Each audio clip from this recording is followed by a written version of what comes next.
Jody, we've been saying all along what we felt in our gut was the case. If we just had the evidence, if we just had the documentation to really bring it to light.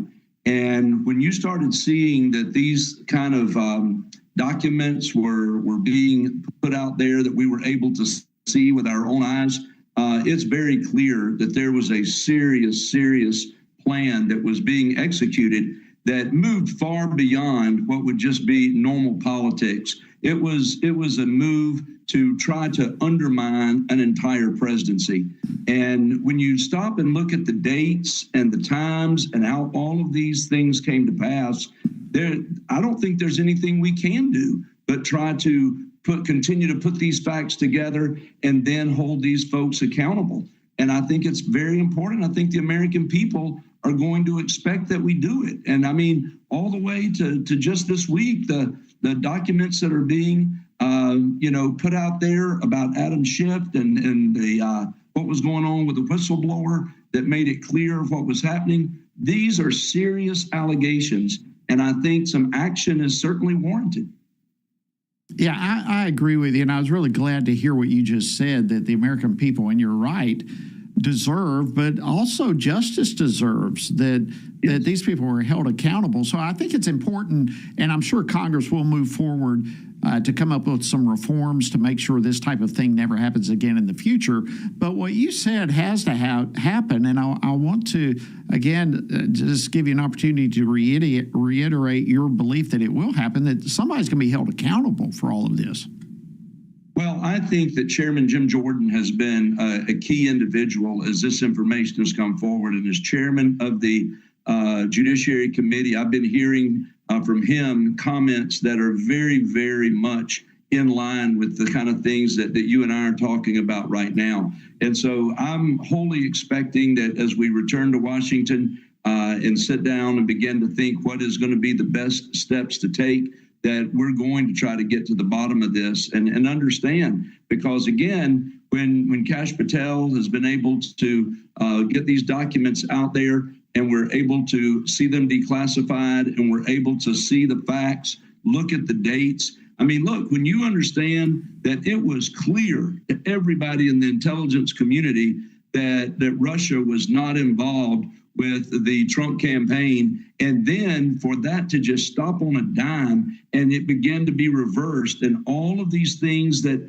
were put out there and leaked to the media and fed a narrative. And listen, again, as I mentioned earlier, politics has become so nasty. There are all kind of things that get said, all kind of allegations that get made. But when it moves beyond this was post the election that these things are taking place. And that is to really do nothing but to undermine the presidency of the United States. And in this particular case, right, the first term of Donald J. Trump. And I believe that, not only is it unethical, not only is it illegal, it is treasonous. In many ways, I think when you see the documents that are coming forward of what was actually being done. Well, we're certainly going to be keeping a look on that, and thank you for being a part of leading the charge to hold people accountable for this and for justice to be served. Let me shift gears somewhat. President Trump fielded questions also today in the Oval Office about the meeting tomorrow in Anchorage, Alaska with Russian President Vladimir Putin. What do you expect to come out of that meeting? Boy, that's a great question, Jody. And I think all of us are going to be watching very anxiously to what develops there. I do think it's going to be a tremendous opportunity for President Trump to demonstrate the skills that he has as a negotiator in chief. But even more than that, I think just his leadership that he has provided, it's going to provide an opportunity for him to discern if Putin is serious about ending this war. And that's President Trump's heart. I mean, he has seen enough. He is recognizing the hundreds of thousands of men and women, innocent people that have been killed and wounded in this battle. And it should have never happened, as he often says. And he is working diligently to try to end it. And so I think that, as he has said, in a matter of minutes, once they get in there, he feels that he'll be able to discern if Putin is serious about this. And it's going to be a very, very important moment. And we're much praying for our president, and should be for all of those that will be engaged in these talks tomorrow, and that we'll begin to see some kind of resolution and moving forward. Yeah, those meetings are scheduled to take place at 3:30 Eastern time tomorrow, so just a little bit before the program will begin. So either they will still be meeting and we'll probably know they're making some progress, or it'll be over at 3:45 and we'll be able to talk about it as the show begins. One last thing real quickly before I let you go, Congressman Harris, the president also talked about the 90th anniversary of Social Security today. Enlighten us a little bit as to how the One Big Beautiful Bill dealt with Social Security and in many regards delivered some victories for seniors. Well, it certainly allowed seniors to be able to get an extra deduction, if you would, that they would be able to have that income preserved. There are a lot of Americans that do depend on their Social Security income to keep them above the poverty level.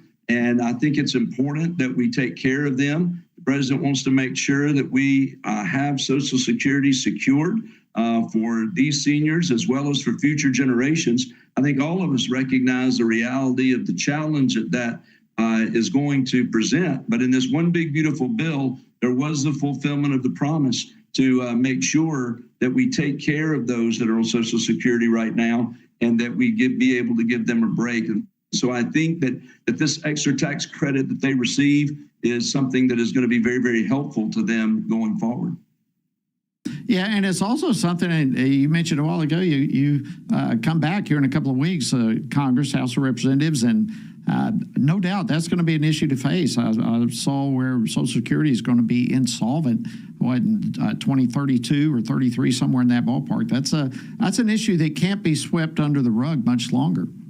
That's right. It's a serious issue, and we've got to bring people together. And to be honest, it has been Republicans that have been serious about getting to some solutions that are going to guarantee that we take care of this generation that is planned for and is dependent on that Social Security, and that we also come up with a plan that's going to assure that it's going to be beneficial to those that are in their 20s and 30s now that are just starting and are paying all of these Social Security taxes. So I think it's going to be important for us to see where this lands, but it's a problem we can't keep kicking down the road, because the reality is somebody's going to be holding that ball the day things go bad.